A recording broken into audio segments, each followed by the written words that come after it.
Hello दोस्तों, आज हम डिस्कस करेंगे पेट के कृमि मतलब कि पेट के कीड़े या इसको हम वॉर्म्स के नाम से भी जानते हैं या इसको हम हेलमिंथीस के नाम से भी जानते हैं। तो यहाँ पर हम डिस्कस करेंगे इसके ट्रांसमिशन के बारे में और इसके सिम्टम्स के बारे में और यहाँ पर जानेंगे हम इसकी मेडिसिन के बारे में। तो यहाँ पर जो हेलमिंथीस होते हैं जिनको हम पेट के कीड़े या वॉर्म्स के नाम से जानते हैं, ये पैरासाइट की तरह काम करते हैं। तो इन पैरासाइट का जो होस्ट होता है वो ह्यूमन की इंटेस्टाइन होती है, मतलब कि ह्यूमन की आंत होती है। तो हम जो है इसके होस्ट होते हैं, ये जो कीड़े होते हैं ये पैरासाइट होते हैं। तो ये वॉर्म्स मतलब कि कीड़े, तो ये इंटेस्टाइन मतलब कि आंत की जो अंदर की वाल होती है इस लेयर में ये इन्फेक्शन कर देते हैं। तो इन पैरासाइट के इन्फेक्शन को इन्फेस्टेशन के नाम से जानते हैं। अब यहाँ पर जानेंगे इसके मोड ऑफ ट्रांसमिशन के बारे में, मतलब ये कैसे फैलता है। तो ये कंटामिनेटेड ड्रिंकिंग मतलब कि दूषित जल और दूषित खाने से और कम पके मीट से ये जो है फैलता है। तो यहाँ पर खाने पर या वाटर में या अनकुक मीट में या स्टूल में जो है इसका लार्वा होता है।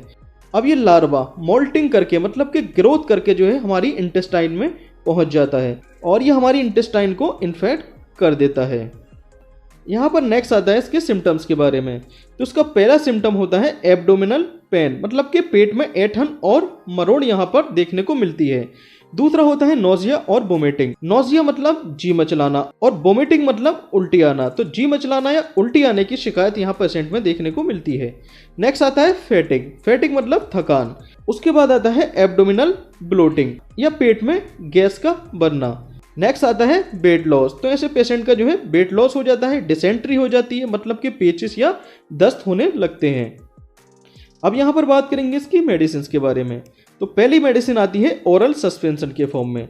इसमें होता है एल्बेंडाजोल। तो यहाँ पर एल्बेंडाजोल जो है एक ब्रॉड स्पेक्ट्रम मेडिसिन होती है। तो यहाँ पर दो टाइप के स्पेक्ट्रम देखने को मिलते हैं। पहला होता है नैरो स्पेक्ट्रम, दूसरा होता है ब्रॉड स्पेक्ट्रम। अगर कोई मेडिसिन एक टाइप के माइक्रो ऑर्गेनिज्म की ग्रोथ को रोकता है या किल करता है तो उसको हम नैरो स्पेक्ट्रम के नाम से जानते हैं। और अगर कोई मेडिसिन बहुत सारे टाइप्स के माइक्रो ऑर्गेनिज्म की ग्रोथ को रोकता है या उसको किल करता है तो उसको बोलते हैं ब्रॉड स्पेक्ट्रम मेडिसिन। ओके, तो यहाँ पर एल्बेंडाजोल भी एक ब्रॉड स्पेक्ट्रम मेडिसिन होती है। तो ये बहुत सारे वॉर्म्स की ग्रोथ को रोक देती है या इनको किल कर देती है। अब बात कर लेते हैं इसकी डोज के बारे में। तो ये 1 साल तक के बच्चे के लिए सेफ नहीं होती है और 2 साल तक के बच्चे को ये कितनी देनी चाहिए, तो ये मैक्सिमम इसकी 200 मिलीग्राम डोज देनी चाहिए।